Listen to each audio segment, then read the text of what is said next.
19ஆம் அத்தியாயம். ரணகள அரண்யம்.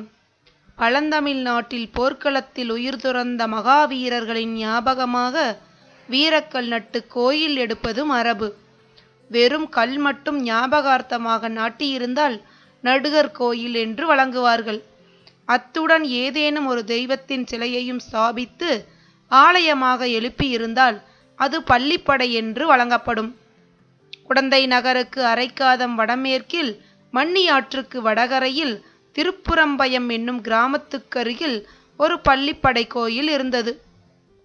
இது அந்த பிரதேசத்தில் நடந்த ஒரு மாபெரும் போரில் உயிர் நீத்த கங்க மன்னன் பிரதிவீபதியின் ஞாபகமாக எடுத்தது.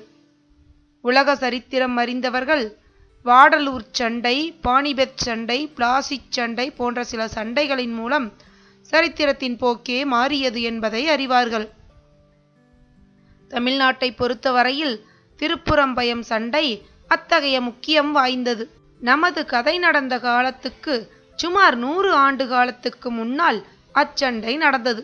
அதன் வரலாறு தமிழ் மக்கள் அனைவருக்கும் தெரிந்திருக்க வேண்டியது அவசியம். கரிகார் வளவன், பெருநற்கிள்ளி, இளஞ்சேட் சென்னி, தொடித்தோட் செம்பியன் முதலிய சோழகுல மன்னர்கள் சீரும் சிறப்புமாக சோழ நாட்டை ஆண்டிருந்த காலத்துக்கு பிறகு ஏறக்குறைய 500-600 வருஷ காலம் சோழர் குலத்தின் கீர்த்தியை நீடித்த கிரகணம் பிடித்திருந்தது. தெற்கே பாண்டியர்களும் வடக்கே பல்லவர்களும் வலிமை மிக்கவர்களாகி சோழர்களை நெருக்கி வந்தார்கள். கடைசியாக சோழகுலத்தார் பாண்டியர்களின் தொல்லையை பொறுக்க முடியாமல் அவர்களுடைய நெடுங்கால தலைநகரமான உறையூரை விட்டு நகர வேண்டி வந்தது. அப்படி நகர்ந்தவர்கள் குடந்தைக்கு அருகில் இருந்த பழையாறை என்னும் நகருக்கு வந்து சேர்ந்தார்கள். ஆயினும் உறையூர் தங்கள் தலைநகரம் என்னும் உரிமையை விட்டுவிடவில்லை. கோலிவேந்தர் என்னும் பட்டத்தையும் விட்டுவிடவில்லை. பழையாறை சோழ மன்னர்களில் விஜயாலய சோழர் என்பவர் இணையில்லா வீரப்புகழ் பெற்றவர். இவர் பற்பல யுத்த களங்களில் முன்னணியில் நின்று போர் செய்து உடம்பில் 96 காயங்களை அடைந்தவர். எண் கொண்ட 90 மேலுமிரு 3 புண் கொண்ட வெற்றி புரவலன் என்றும், புன்னூறு தன்றிரு மேனியிற் பூணாகத் 90 ஆறும் சுமந்தோனும் என்றெல்லாம் பிற்கால ஆஸ்தான புலவர்களால் பாடப்பெற்றவர். இவருடைய மகன் ஆதித்த சோழன் தந்தைக்கு இணையான பெருவீரனாக விளங்கினான். இவனும் பல போர்களில் கலந்து கொண்டு புகழ் பெற்றான். விஜயாலய சோழர் முதுமை பிராயத்தை அடைந்து மகனுக்கு பட்டங்கட்டிவிட்டு ஓய்ந்திருந்தார். அச்சமயத்தில் பாண்டியர்களுக்கும் பல்லவர்களுக்கும் பகைமை முற்றி அடிக்கடி சண்டை நடந்து கொண்டிருந்தது. அந்த காலத்து பாண்டிய மன்னனுக்கு வரகுணவர்மன் என்று பெயர், பல்லவ அரசனுக்கு அபராஜிதவர்மன் என்று பெயர். இந்த 2 பேரரசர்களுக்குள் நடந்த சண்டைகள் பெரும்பாலும் சோழ நாட்டில் நடைபெற்றன. யானையும் மோதிச் சண்டையிடும்போது நடுவில் அகப்பட்டு கொள்ளும் சேவல் கோழியைப் போல் சோழ நாடு அவதிப்பட்டது. சோழ நாட்டு மக்கள் துன்புற்றார்கள். எனினும் இப்போர்களை விஜயாலய சோழர் தமக்கு சாதகமாக பயன்படுத்தி கொண்டார். ஒவ்வொரு போரிலும் ஏதாவது ஒரு கட்சியில் தம்முடைய சிறிய படையுடன் போய் கலந்து கொண்டார். வெற்றி தோல்விகள் மாறி மாறி வந்தாலும் சோழ நாட்டில் போர்க்குணம் மிகுந்து வந்தது. காவேரி நதியிலிருந்து பல கிளை நதிகள் பிரிந்து சோழ நாட்டை வளப்படுத்துவதை யாவரும் அறிவார்கள். அக்கிளை நதிகள் யாவும் காவிரிக்கு தெற்கே பெறுகின்றன. கொள்ளிடத்திலிருந்து பிரியும் காவிரிக்கும் கொள்ளிடத்துக்கும் நடுவில் பாயும் நதி ஒன்றே ஒன்றுதான். அதற்கு மண்ணியாறு என்று பெயர்.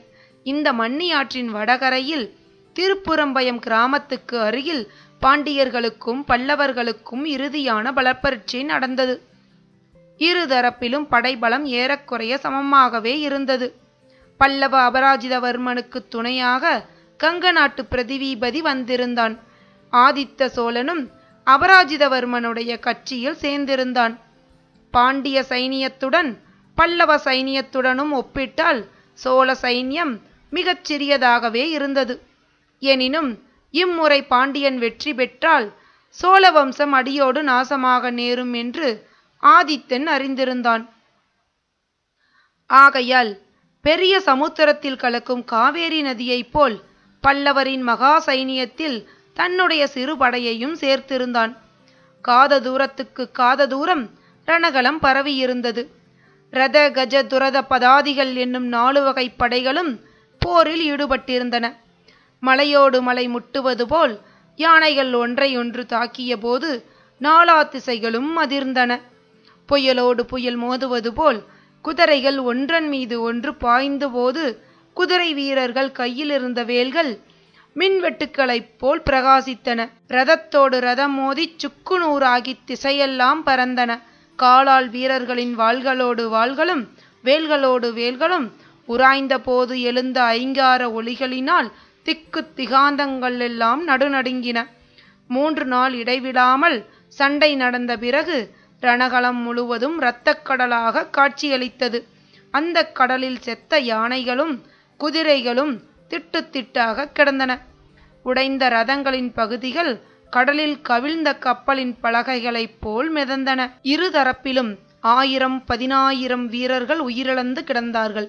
3 நாள் இவ்விதம் கோர யுத்தம் நடந்த பிறகு பல்லவர் சைனியத்தில் ஒரு பகுதிதான் மிஞ்சியிருந்தது. மிஞ்சியவர்களும் மிக களைத்திருந்தார்கள். பாண்டிய நாட்டு வீர மறவர்களோ களைப்பையே அறியாத வரம் வாங்கி வந்தவர்களைப் போல் மேலும் மேலும் வந்து தாக்கினார்கள். அபராஜிதவர்மனுடைய கூடாரத்தில் மந்திராலோசனை நடந்தது. அபராஜிதன், பிரதிவிபதி, ஆதித்தன் ஆகிய 3 மன்னர்களுடன் படைத்தலைவர்களும் கலந்து ஆலோசித்தார்கள். இனி எதிர்த்து நிற்க முடியாது என்றும் பின்வாங்கி கொள்ளிடத்துக்கு வடகரைக்கு சென்று விடுவதே உசிதம் என்றும் முடிவு செய்தார்கள். இப்படிப்பட்ட நிலைமையில் போர்க்களத்தில் ஒரு அதிசயம் நடந்தது. முதுமையினால் தளர்ந்தவனும் உடம்பில் 90 காயவடுக்கள் உள்ளவனும் கால்களில் பட்ட கொடிய காயத்தினால் எழுந்து நிற்கும் சக்தியை இழந்தவனுமான விஜயாலய சோழன் எப்படியோ யுத்த அரங்கத்துக்கு வந்துவிட்டான். பல்லவ சைன்யம் பின்வாங்கி கொள்ளிடத்துக்கு வடக்கே போய்விட்டால் சோழ நாடு மறுபடியும் நெடுங்காலம் தலையெடுக்க முடியாது என்பதை உணர்ந்திருந்த அந்த கிளச்சிங்கத்தின் கர்ஜனை பல்லவர் கட்சியில் எஞ்சியிருந்த வீரர்களுக்கு புத்துயிர் அளித்தது. ஒரு யானை, எனக்கு ஒரு யானை கொடுங்கள் என்றான். நமது யானைப்படை முழுவதும் அதமாகிவிட்டது, ஒன்று கூட தப்பவில்லை என்றார்கள். ஒரு குதிரையாவது கொண்டு வாருங்கள் என்றான். உயிருள்ள குதிரை ஒன்று கூட மிஞ்சவில்லை என்று சொன்னார்கள். சோழ நாட்டு சுத்த வீரர்கள் 2 மிஞ்சி உயிரோடு இருக்கிறார்களா? இருந்தால் வாருங்கள் என்று விஜயாலயன் அலறினான். 2 பதிலாக 200 பேர் முன்னால் வந்தார்கள். 2 பேர் தோளில் வலியும் நெஞ்சில் உரமும் உள்ள 2 பேர் என்னை தோள் கொடுத்து தூக்கிக் கொள்ளுங்கள். மற்றவர்கள் 2 பேராக பின்னால் வந்து கொண்டிருங்கள். என்னை சுமக்கும் 2 விழுந்தால் பின்னால் வரும் 2 என்னை தூக்கிக் கொள்ளுங்கள் என்றான் அந்த வீராதி வீரன். அப்படியே 2 பீமசேனர்கள் முன்னால் வந்து விஜயாலயனை தோளில் தூக்கிக் கொண்டார்கள். போங்கள், போர் முனைக்கு போங்கள் என்று கர்ஜித்தான். போர்க்களத்தில் ஓரிடத்தில் இன்னும் சண்டை நடந்து கொண்டிருந்தது. தெற்கத்தி மறவர்கள் கீழை நாட்டாரை தாக்கி பின்வாங்கச் செய்து கொண்டே வந்தார்கள். 2 தோள்களில் அமர்ந்த விஜயாலயன் அந்த போர் முனைக்கு போனான். 2 கைகளிலும் 2 நீண்ட வாள்களை வைத்துக்கொண்டு திருமாலின் சக்கராயுதத்தைப் போல் சுழற்றிக் கொண்டு எதிரிகளிடையே புகுந்தான். அவனை தடுக்க யாராலும் முடியவில்லை. அவன் புகுந்த சென்ற வழியெல்லாம் இருபுறமும் பகைவர்களின் உடல்கள் குவிந்து கொண்டே இருந்தன. ஆம், இந்த அதிசயத்தை பார்ப்பதற்காக பின்வாங்கிய வீரர்கள் பலரும் முன்னால் வந்தார்கள். விஜயாலயனுடைய அமானுஷ்ய வீரத்தைக் கண்டு முதலில் சிறிது திகைத்து நின்றார்கள். பிறகு ஒருவரையொருவர் உற்சாகப்படுத்தி கொண்டு தாங்களும் போர் முனையில் புகுந்தார்கள். அவ்வளவுதான். தேவி ஜெயலட்சுமியின் கருணாகடாட்சம் இந்த பக்கம் திரும்பிவிட்டது. பல்லவர் படைத்தலைவர்கள் பின்வாங்கி கொள்ளிடத்துக்கு வடகரை போகும் யோசனையை கைவிட்டார்கள். 3 வேந்தர்களும் தமக்குரிய மூல பல வீரர்கள் புடைசூழ போர் முனையில் புகுந்தார்கள். சிறிது நேரத்துக்கெல்லாம் பாண்டிய வீரர்கள் பின்வாங்கத் தொடங்கினார்கள். கங்க மன்னன் பிரதிவிபதி அன்றைய போரில் செயற்கரும் செயல்கள் பல புரிந்த பிறகு தன் புகழுடும்பை அப்போர்க்களத்தில் நிலைநாட்டிவிட்டு வீர சொர்க்கம் சென்றான். அத்தகைய வீரனுடைய ஞாபகார்த்தமாக அப்போர்க்களத்தில் வீரக்கல் நாட்டினார்கள். பிறகு பள்ளிப்படை கோயிலும் எடுத்தார்கள். அத்தகைய கொடூரமான பயங்கர யுத்தம் நடந்த ரணகளம் சில காலம் புல் பூண்டுகள் முளையாமல் கிடைந்தது. அந்த பக்கம் மக்கள் போவதே இல்லை. சிறிது காலத்துக்கு பிறகு அங்கே காடு மண்ட ஆரம்பித்தது. பள்ளிப்படை கோவிலைச் சுற்றி காடு அடர்ந்தது. புதர்களில் நரிகள் குடிபுகுந்தன. இருண்ட மரக்கிளைகளில் ஆந்தைகளும் கோட்டான்களும் வாசம் செய்தன. நாளடைவில் அப்பள்ளிப்படை கோயிலுக்கு யாரும் போவதை நிறுத்திவிட்டார்கள். எனவே கோவிலும் நாளுக்கு நாள் தகர்ந்து போய் வந்தது. நமது கதை நடக்கும் காலத்தில் பாழடைந்து கிடந்தது. இத்தகைய பாழடைந்த பள்ளிப்படை கோயிலுக்கு இருட்டுகிற நேரத்தில் ஆழ்வார்க்கடியான் வந்து சேர்ந்தான். அக்கோயிலின் மேல் மண்டப விளிம்பில் அமைந்த காவல் பூதகணங்கள் அவனை பயமுறுத்த பார்த்தன. ஆனால் அந்த வீர வைஷ்ணவ சிகாமணியா பயப்படுகிறவன் பள்ளிப்படை கோயில் மண்டபத்தின் மீது தாவி ஏறினான். மண்டபத்தின் மீது கவிந்திருந்த மரக்கிளையின் மறைவில் உட்கார்ந்து கொண்டான். நாலாபுரமும் கவனமாக பார்த்து கொண்டிருந்தான். அவனுடைய கண்கள் அடர்த்தியான இருளை கிழித்து கொண்டு பார்க்கும் சக்தியை பெற்றிருந்தன. அவனுடைய செவிகளும் அவ்வாறே மிக மெல்லிய இசையையும் கேட்கக்கூடிய கூர்மை பெற்றிருந்தன. இருட்டி 1 நாளிகை, 2 நாளிகை, 3 நாளிகையும் ஆயிற்று. சுற்றிலும் சூழ்ந்திருந்த அந்தகாரம் அவனை அடியோடு அமுக்கி மூச்சு திணறச் செய்தது. அவ்வப்போது காட்டு மரங்களின் இடையே சலசலவென்று ஏதோ சத்தம் கேட்டது. அதோ ஒரு மரநாய் மரத்தின் மேல் ஏறுகிறது. அதோ ஒரு ஆந்தை உருமுகிறது. இந்த பக்கம் ஒரு கோட்டான் கூவுகிறது. மரநாய்க்கு பயந்து ஒரு பறவை சடசடவென்று சிறகை அடித்துக்கொண்டு மேல் கிளைக்கு பாய்கிறது. அதோ நரிகள் ஊளையிடத் தொடங்கிவிட்டன. தலைக்கு மேலே ஏதோ சத்தம் கேட்டது. அண்ணார்ந்து பார்த்தான். அணிலோ ஓணானோ அல்லது அத்தகைய வேறொரு சிறிய பிராணியோ மரக்கிளைகளின் மீது தாவி ஏறிற்று. மரக்கிளைகளின் இடுக்குகளின் வழியாக வானத்தில் ஒரு சிறு பகுதி தெரிந்தது. விண்மீன்கள் முணுக் முணுக்கென்று மின்னிக்கொண்டு கீழே எட்டி பார்த்தன. அந்த தனிமை மிகுந்த கணாந்தகாரத்தினிடையே வானத்து நட்சத்திரங்கள் அவனுடன் நட்புரிமை கொண்டாடுவது போல் தோன்றின.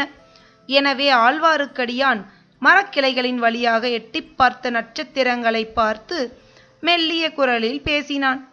ஓ நட்சத்திரங்களே, உங்களை இன்றைக்கு பார்த்தால் பூவுலக மக்களின் அறிவீனத்தை பார்த்து கேலி செய்து கண் சிமிட்டிச் சிரிப்பவர்களைப் போல் தோன்றுகிறது. சிரிப்பதற்கு உங்களுக்கு வேண்டிய காரணம் உண்டு. 100 வருஷத்துக்கு முன்னால் இதே இடத்தில் நடந்த பெரும் போரையும், போர் நடந்த பிறகு இங்கே வெகுநாள் வரை இரத்த வெள்ளம் பெருகி கிடந்ததையும் பார்த்திருக்கிறீர்கள். மனிதர்கள் எதற்காக இப்படி ஒருவரை ஒருவர் பகைக்க வேண்டும் என்று அதிசயிக்கிறீர்கள். எதற்காக இப்படி மனித இரத்தத்தை சிந்தி வெள்ளமாக ஓடச் செய்ய வேண்டும் என்று வியக்கிறீர்கள். இதற்கு பெயர் வீரமாம். ஒரு மனிதன் இறந்து 100 வருஷமாகியும் அவனிடம் பகைமை பாராட்டுகிறார்கள். இந்த பள்ளிப்படை பகைவனுடைய பள்ளிப்படையாம். பகைவன் பள்ளிப்படைக்கு அருகில் கூடி யோசிக்கப் போகிறார்களாம். செத்து போனவர்களின் பெயரால் உயிரோடு இருப்பவர்களை இம்சிப்பதற்கு. வானத்து விண்மீன்களே, நீங்கள் ஏன் சிரிக்க மாட்டீர்கள்? நன்றாய் சிரியுங்கள். கடவுளே, இங்கு வந்தது வீண்தானா? இன்றிரவெல்லாம் இப்படியே கழியப் போகிறதா? எதிர்பார்த்த ஆட்கள் இங்கே வரப்போவதில்லையா? என் காதில் விழுந்தது தவறா? நான் சரியாக கவனிக்கவில்லையா? அல்லது அந்த மச்சகஸ்த சமிக்கையாளர்கள் தங்கள் யோசனையை மாற்றிக்கொண்டு வேறிடத்திற்கு போய்விட்டார்களா? என்ன ஏமாற்றம்! இன்றைக்கு மட்டும் நான் ஏமாந்து போனால் என்னை நான் ஒரு நாளும் மன்னித்துக் கொள்ள முடியாது. ஆ, அதோ சிறிது வெளிச்சம் தெரிகிறது. அது என்ன? வெளிச்சம் மறைகிறது, மறுபடி தெரிகிறது. சந்தேகமில்லை, அதோ சுளுந்து கொளுத்தி பிடித்து கொண்டு யாரோ ஒருவன் வருகிறான். இல்லை, 2 பேர் வருகிறார்கள். காத்திருந்தது வீண் போகவில்லை. வந்தவர்கள் இருவரும் பள்ளிப்படையை தாண்டிக் கொண்டு சிறிது அப்பால் போனார்கள். அடர்ந்த காட்டுக்கு மத்தியில் சிறிது இடைவெளி இருந்த இடத்தில் நின்றார்கள். ஒருவன் உட்கார்ந்து கொண்டான். கையில் சுளுந்து வைத்திருந்தவன் சுற்றுமுற்றும் பார்த்து கொண்டிருந்தான். யாருடைய வரவையோ அவன் எதிர்பார்த்திருந்தான் என்பதில் சந்தேகம் இல்லை. சற்று நேரத்துக்கெல்லாம் இன்னும் 2 பேர் வந்தார்கள்.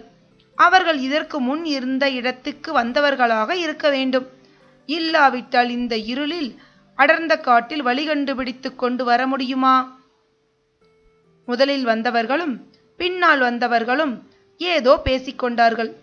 ஆனால் ஆழ்வார்க்கடியான் காதில் அது ஒன்றும் விழவில்லை.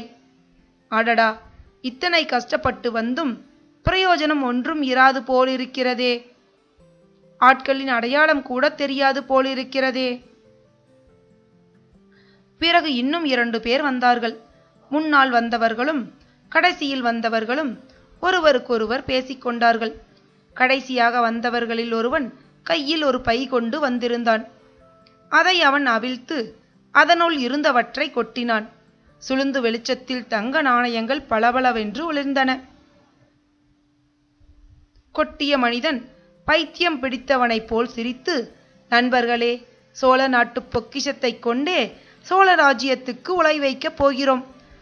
இது பெரிய வேடிக்கை அல்லவா என்று சொல்லிவிட்டு மறுபடியும் கலகலவென்று சிரித்தான். ரவிதாசரே, இரைச்சல் போட வேண்டாம், கொஞ்சம் மெதுவாக பேசலாம் என்றான் ஒருவன். ஆஹா, இங்கு இப்படி பேசினால் என்ன? நரிகளும் மரநாய்களும் கூகைகளும் கோட்டான்களும் தான் நம் பேச்சை கேட்கும். நல்ல வேளையாக அவை யாரிடமும் போய் சொல்லாது என்றான் ரவிதாசன். இருந்தாலும் கொஞ்சம் மெதுவாக பேசுவதே நல்லது அல்லவா? பிறகு அவர்கள் மெல்ல பேசத் தொடங்கினார்கள். ஆழ்வார்க்கடியானுக்கு அவர்களுடைய பேச்சை கேட்டறியாமல் மண்டபத்தின் பேரில் உட்கார்ந்து இருப்பது வீண் என்று தோன்றியது. மண்டபத்திலிருந்து இறங்கி கூட்டம் நடக்கும் இடத்துக்கு அருகில் நின்று ஒட்டு கேட்டே தீர வேண்டும். அதனால் விளையும் அபாயத்தையும் சமாளித்துக் கொள்ள வேண்டும். இவ்விதம் எண்ணி ஆழ்வார்க்கடியான் மண்டபத்திலிருந்து இறங்க முயன்ற போது மரக்கிளைகளில் அவன் உடம்பு உராய்ந்ததால் சலசலப்பு சத்தம் உண்டாயிற்று. பேசிக்கொண்டிருந்த மனிதர்களில் இருவர் சற்றென்று குதித்து எழுந்து, யார் அங்கே என்று கர்ஜித்தார்கள். ஆழ்வார்க்கடியானுடைய இதயத் துடிப்பு சிறிது நேரம் நின்று போயிற்று. அவர்களிடம் அகப்பட்டு கொள்ளாமல் தப்பி ஓடுவதைத் தவிர வேறு வழியில்லை. ஓடினாலும் காட்டில் சலசலப்பு சத்தம் கேட்கத்தானே செய்யும். அவர்கள் வந்து தன்னை பிடித்து விடலாம் அல்லவா? அச்சமயத்தில் கோட்டான் ஒன்று சப்பட்டையை விரித்து உயர்த்தி அடித்து கொண்டதுடன் ஊம் ஊம் என்று உருமியது. 20ஆம் அத்தியாயம். முதற் பகைவனில் சந்திப்போம்.